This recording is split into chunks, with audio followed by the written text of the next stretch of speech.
Bienvenidos y bienvenidas a su programa Monseñor Romero y la misión del Evangelio. Un programa que lleva dos objetivos: conocer a Monseñor Romero y estudiar la Sagrada Escritura con un juicio crítico desde la teología de la liberación. Cada día tendremos un encuentro con Monseñor Romero y con el Dios de Jesús.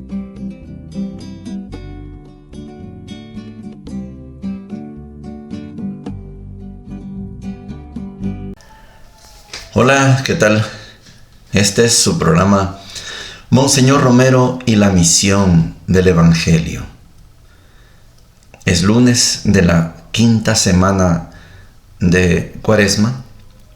Ya es prácticamente la última semana, porque el domingo ya es domingo de la Pasión de Jesucristo, pero comúnmente le llamamos Domingo de Ramos. El día de hoy, en la primera parte, vamos a escuchar a Monseñor Romero, precisamente hablando en términos como yo se los presentaba ayer, hablando del ejército que acompaña a Jesús en su entrada triunfal, con datos estadísticos, con datos reales. Y de esto yo les he dicho a ustedes, esto es una de las características de un verdadero profeta. El verdadero profeta conoce a su pueblo, sabe quién es el pueblo, sabe quién no es el pueblo. Por eso las estadísticas dicen claramente quién es ese pueblo.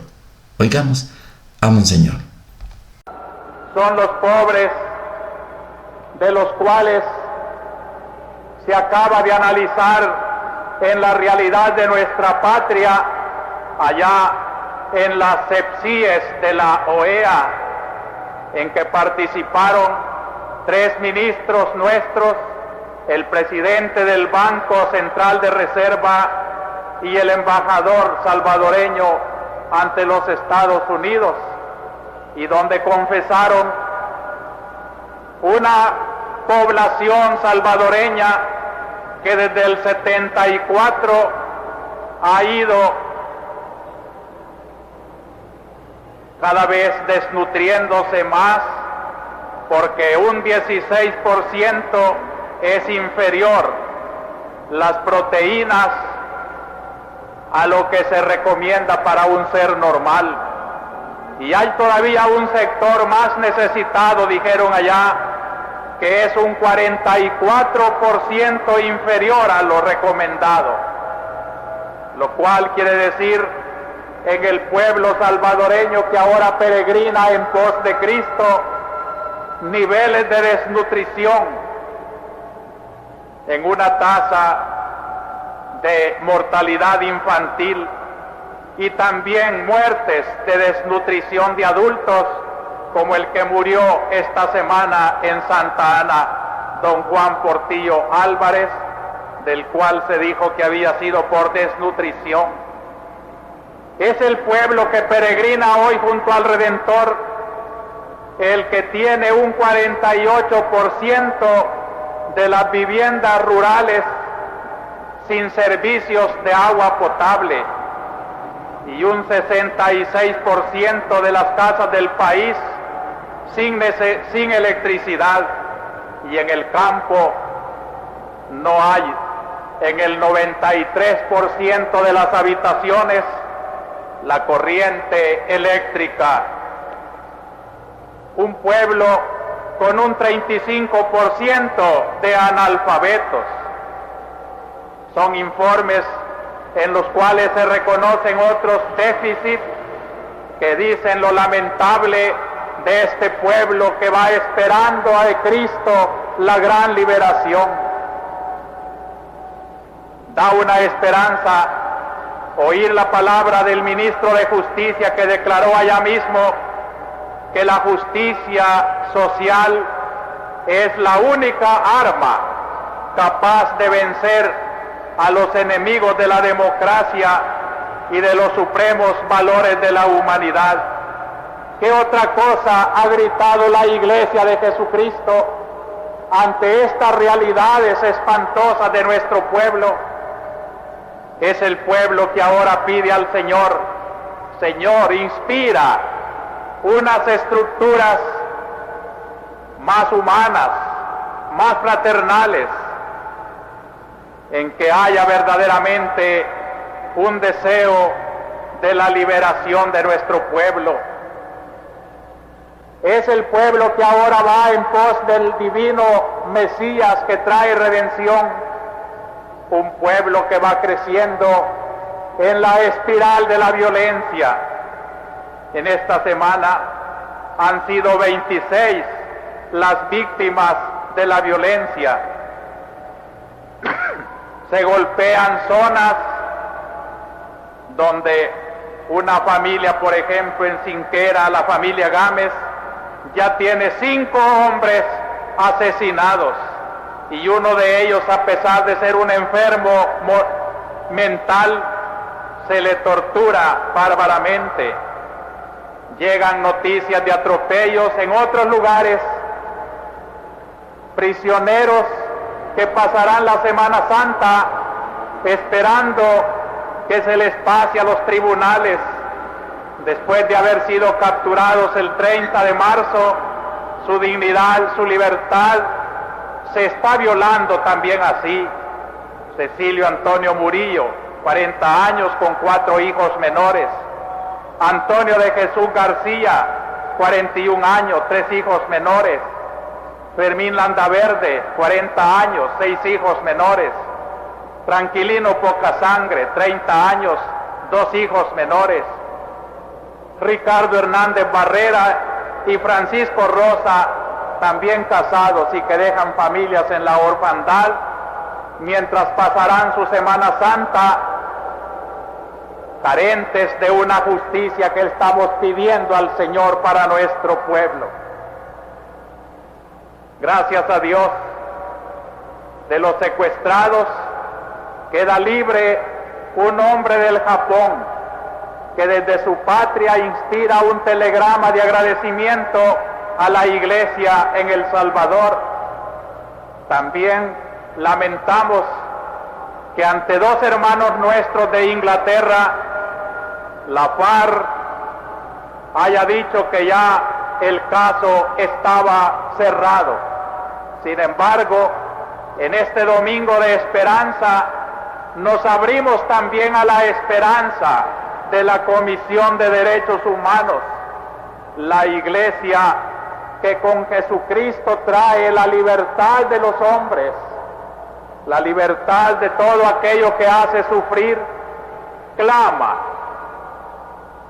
y hace llegar su voz a quienes son causantes de esta separación de sus hogares, de estos 2 hermanos, que el padre de uno de los secuestrados ingleses sufre grave enfermedad, casi agónico,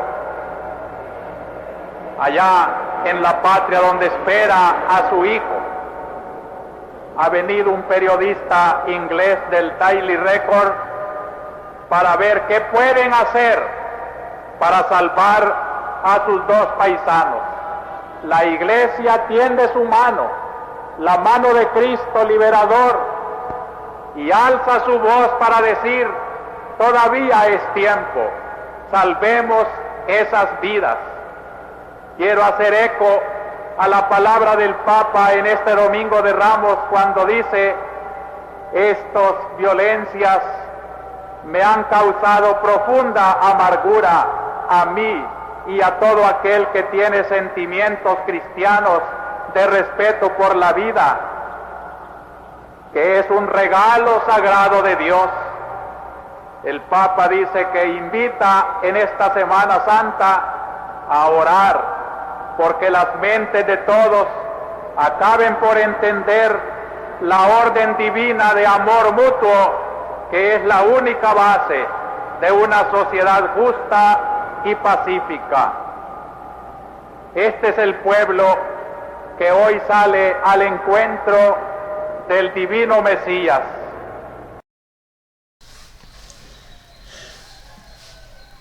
Estamos en la descripción del pueblo, del ejército que acompaña a Jesús.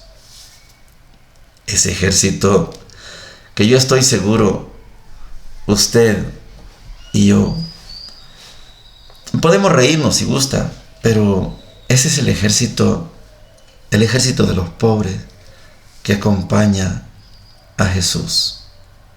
El que recibe a Jesús en la entrada triunfal a Jerusalén y en El Salvador, en la catedral. Ahí va el ejército, y Monseñor Romero habla con estadísticas claras, no con ideas, no, con estadísticas. Un pueblo desnutrido, torturado, capturado injustamente, sin juicio, sin agua potable, sin electricidad. Un pueblo sin justicia. Y este es el pueblo que aclama a Jesús. Yo les he dicho que una de las características de una persona para que sea reconocida como profeta es el conocer la realidad de su pueblo. Por esto, cuando escuchamos a Monseñor describir las condiciones que tiene el pueblo, lo hace con estadísticas, con datos, con porcentajes. El 93% no tiene electricidad. El 34% es analfabeta. ¡Qué pueblo! ¡Qué tristeza! ¡Qué tristeza de realidad! Pero este es el ejército que acompaña a Jesús. Este es el pueblo que recibe a Jesús en la catedral. Cuando escuchamos, yo por lo menos cuando escucho estas palabras de Monseñor, de verdad prefiero no comentar y guardar silencio para contemplar esa realidad. Es difícil. Un pueblo así necesita de una voz, y eso fue lo que hizo Monseñor Romero. Se constituyó en una voz. Esa voz defendió a aquel japonés que ya está libre de su secuestro. Esa voz está intercediendo por 2 ciudadanos ingleses. Esa voz habla por todo el pueblo que está viviendo calamidades y miserias. Esa voz es la de un profeta. Poco hay que agregar en comentario a esta realidad. Vamos a irnos a las palabras de Dios, porque les aseguro que hoy vamos a tener una clase de jurisprudencia, una clase de derecho. Vamos a aprender cómo se hace un juicio y cómo no se debe hacer un juicio. En la realidad tenemos cosas similares y peores a esta que nos describe Daniel. Recuerde que yo no le digo profeta. Daniel capítulo 13 dice lo siguiente: había en Babilonia un hombre llamado Joaquín. Él se había casado con una mujer llamada Susana, hija de Gilquías, que era muy hermosa y temía a Dios, porque sus padres eran justos y habían instruido a su hija según la ley de Moisés. Joaquín era muy rico y tenía un jardín contiguo a su casa. Muchos judíos iban a visitarlo porque era el más estimado de todos. Aquel año se había elegido como jueces a 2 ancianos del pueblo, A ellos se refiere la palabra del Señor. La iniquidad salió en Babilonia de los ancianos y de los jueces que se tenían por guías del pueblo. Esos ancianos frecuentaban la casa de Joaquín y todos los que tenían algún pleito acudían a ellos. Hacia el mediodía, cuando todos ya se habían retirado, Susana iba a pasearse por el jardín de su esposo. Los dos ancianos que la veían todos los días entrar para dar un paseo, comenzaron a desearla. Ellos perdieron la cabeza y apartaron sus ojos para no mirar al cielo y no acordarse de sus justos juicios. Una vez, mientras ellos aguardaban una ocasión favorable, Susana entró como en los días anteriores, acompañada solamente por dos jóvenes servidoras, y como hacía calor, quiso bañarse en el jardín. Ahí no había nadie fuera de los dos ancianos escondidos y al acecho. Ella dijo a las servidoras: tráiganme la crema y los perfumes y cierren la puerta del jardín para que pueda bañarme. En cuanto las servidoras salieron, ellos se abalanzaron y arrojándose sobre ella le dijeron: la puerta del jardín está cerrada y nadie nos ve. Nosotros ardemos de pasión por ti. Consiéntete y acuéstate con nosotros. Si te niegas, daremos testimonio contra ti diciendo que un joven estaba contigo y que por eso habías hecho salir a tus servidoras.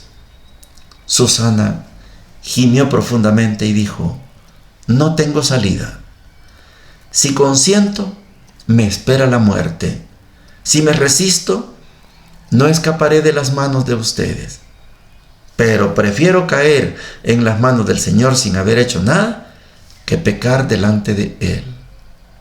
Susana gritó con todas sus fuerzas. Los dos ancianos también se pusieron a gritar contra ella, y uno de ellos corrió a abrir la puerta del jardín. Al oír esos gritos en el jardín, la gente de la casa se precipitó por la puerta lateral para ver lo que ocurría, y cuando los ancianos contaron su historia, los servidores quedaron desconcertados, porque jamás se había dicho nada semejante de Susana. Al día siguiente, cuando el pueblo se reunió en casa de Joaquín, su marido, también llegaron los ancianos con la intención criminal de hacer morir a Susana. Ellos dijeron en presencia del pueblo: manden a buscar a Susana, hija de Gilquías, la mujer de Joaquín. Fueron a buscarla, y ella se presentó acompañada de sus padres, sus hijos y todos sus parientes. Todos sus familiares lloraban, lo mismo que todos los que la veían. Los dos ancianos se levantaron en medio de la asamblea y le pusieron las manos sobre la cabeza. Ella, bañada en lágrimas, levantó sus ojos al cielo porque su corazón estaba lleno de confianza en el Señor. Los ancianos dijeron: mientras nos paseábamos solos por el jardín, esta mujer entró allí con dos servidoras, cerró la puerta y después hizo salir a las servidoras. Entonces llegó un joven que estaba escondido y se acostó con ella. Nosotros, que estábamos en un rincón del jardín, al ver la infamia, nos precipitamos hacia ellos. Lo vimos abrazados, pero no pudimos atrapar al joven porque él era más fuerte que nosotros, y abriendo la puerta se escapó. En cuanto a ella, la apresamos y le preguntamos quién era ese joven, pero ella no quiso decirlo. De todo esto somos testigos. La asamblea les creyó porque eran ancianos y jueces del pueblo, y Susana fue condenada a muerte. Pero ella clamó en voz alta: Dios eterno, tú que conoces los secretos, tú que conoces todas las cosas antes de que sucedan, tú sabes que ellos han levantado contra mí un falso testimonio. Yo voy a morir sin haber hecho nada de todo lo que su malicia ha tramado contra mí. El Señor escuchó su voz. Cuando la llevaban a la muerte, suscitó el Santo Espíritu de un joven llamado Daniel, que se puso a gritar: yo soy inocente de la sangre de esa mujer. Todos se volvieron hacia él y le preguntaron, ¿qué has querido decir con esto? De pie, en medio de la asamblea, él respondió, ¿son ustedes tan necios, israelitas? Sin averiguar y sin tener evidencia, ustedes han condenado a una hija de Israel. Vuelvan al lugar del juicio, porque estos hombres han levantado un falso testimonio contra ella. Todo el pueblo se apresuró a volver, y los ancianos dijeron a Daniel, ven a sentarte en medio de nosotros y dinos qué piensas, ya que Dios te ha dado la madurez de un anciano. Daniel les dijo, sepárenlos bien a uno del otro, y yo los interrogaré.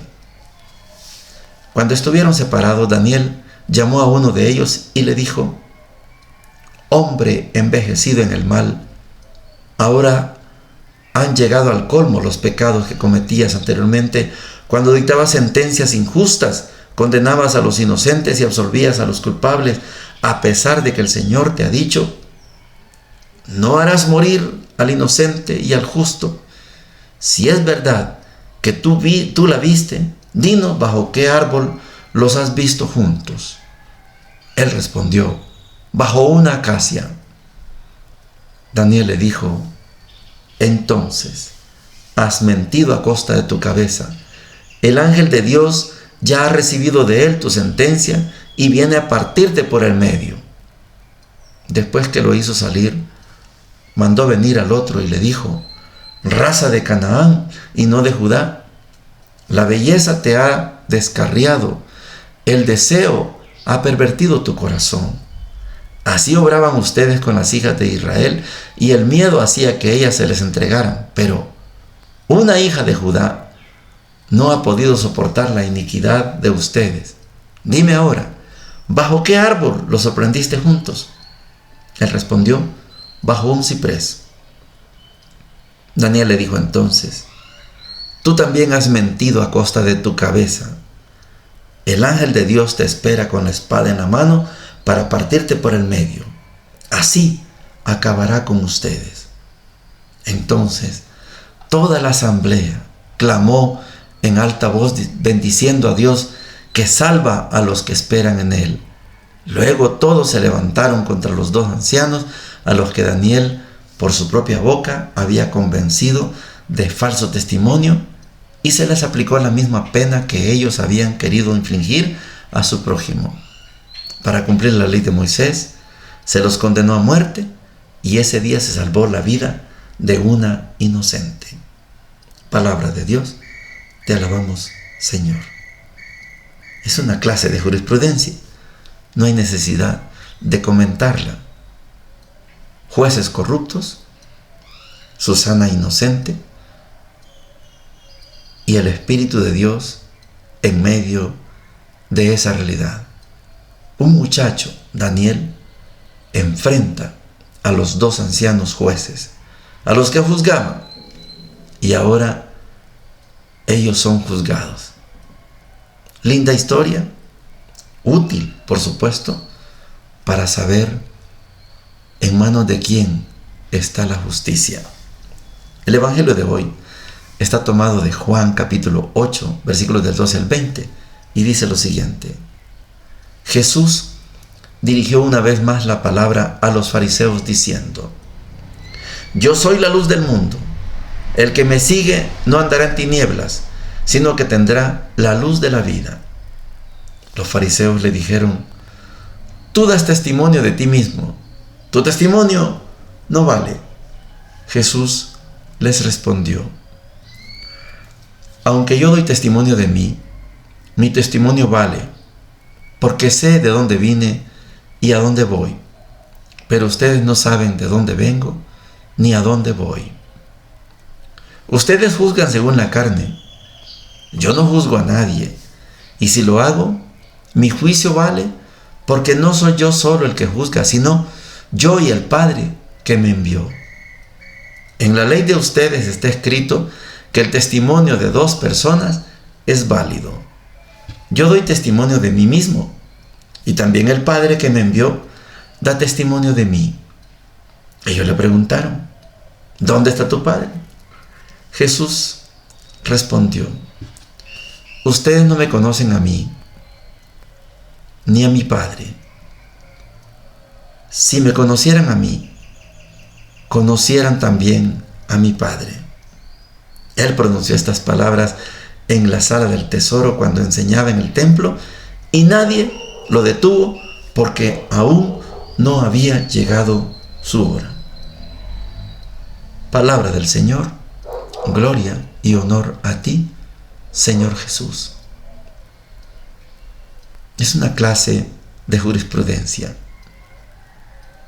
La ley de Moisés, la ley judía, requería de un acusador y un testigo. Y como es una cultura machista, igual o peor que la nuestra, testigo solo puede ser un hombre, porque testigo está asociada a la palabra testículo, y solo el hombre tiene testículo. Jesús da testimonio de sí mismo, pero necesita un testigo, y el testigo es el Padre, el que lo ha enviado. Esto no lo entienden los judíos, los fariseos. No lo entienden y no lo entenderán nunca. No saben qué es eso de conocerme a mí y conocer a mi Padre. Si me conocieran a mí, conocieran también al Padre. El Evangelio de Juan es difícil de entender, difícil de analizar, porque supone que antes de estudiar el texto del Evangelio de Juan, debemos conocer la filosofía que giraba en torno a la escritura del Evangelio de Juan. Hablemos de la palabra conocer. La palabra conocer necesita otras palabras auxiliares. Por ejemplo, evidencia. ¿Qué tan cerca está usted de esa persona que usted quiere conocer? Si usted está cerca, es evidente. Pero usted puede conocer solo por una llamada, porque le contaron. Eso es conocer limitado. Usted me puede decir, sí, pero yo lo vi una vez. Ah, bueno, lo vio una vez, como cuando vamos a ver al Papa. Pasó el Papa en el papamóvil. Sí, lo vi. ¿Lo conoció? Sí, pero limitado. La otra palabra en torno al conocer tiene que ver con la sinceridad. Yo no solo vi pasar a la persona, yo hablo con ella. ¿Y cómo está usted segura de que la persona le está diciendo la verdad? ¿Es sincera esa persona? ¿O usted conoce un cuerpo, pero no conoce la verdad que hay por dentro? Cuando Jesús les dice, ustedes no me conocen ni a mí, ni conocen al Padre. ¿Han oído hablar del Padre? ¿Les contaron? ¿Lo han visto pasar alguna vez? ¿Han hablado cara a cara con Él? No lo conocen. Esta es una sentencia. El conocer es una palabra muy profunda. Para usted y para mí, que estamos en el cristianismo, conocer es bien fácil, porque está en medio del conocer la fe. Yo no necesito tener físicamente al Padre, porque tengo al Hijo. Yo, católico, tengo al Hijo cada vez que voy a misa y voy a comulgar. Yo no veo a Jesús, pero siento, cuando llega la hostia a mi lengua, siento, ahí está Jesús. Y conozco a Jesús por la Santa Hostia. Y al conocer a Jesús por la Santa Hostia, conozco al Padre. Para nosotros es fácil, para ellos prácticamente era imposible. No había manera de conocer. Por eso Jesús les dijo, ustedes ni me conocen a mí, ni conocen al Padre. Pero tú das testimonio de ti mismo, sí. Doy testimonio de mí mismo y mi testimonio vale. Porque no estoy solo. Porque mi Padre da testimonio de mí. Pero como ustedes no lo conocen, entonces, porque no me conocen a mí, ni conocen al Padre, por eso mismo, ustedes están fuera del reino de Dios. No conocer al Hijo es no conocer al Padre. No conocer al Hijo ni al Padre es estar fuera del reino de Dios. La clase de jurisprudencia que hemos tenido con Susana inocente y esos dos jueces ancianos corruptos aplica para saber quién da testimonio de Jesús. Dice la verdad. ¿Conoce a Jesús ese que da testimonio? Hay muchos predicadores que hablan de Jesús. ¿Tienen testigos ellos? El juicio de Jesús es válido porque Él no está solo. Jesús está con el Padre. Cuando Jesús les dice, si me conocieran a mí, conocieran al Padre. Lo tienen enfrente, pero es que eso no es conocer. Conocer es algo más profundo. Si me conocieran a mí, conocieran al Padre. Conocer a Jesús es estar con Él, es hacerlo nuestro. Esto es conocer a Jesús. Bendiciones para todos y para todas. Hemos presentado Monseñor Romero y la misión del Evangelio. Hasta la próxima.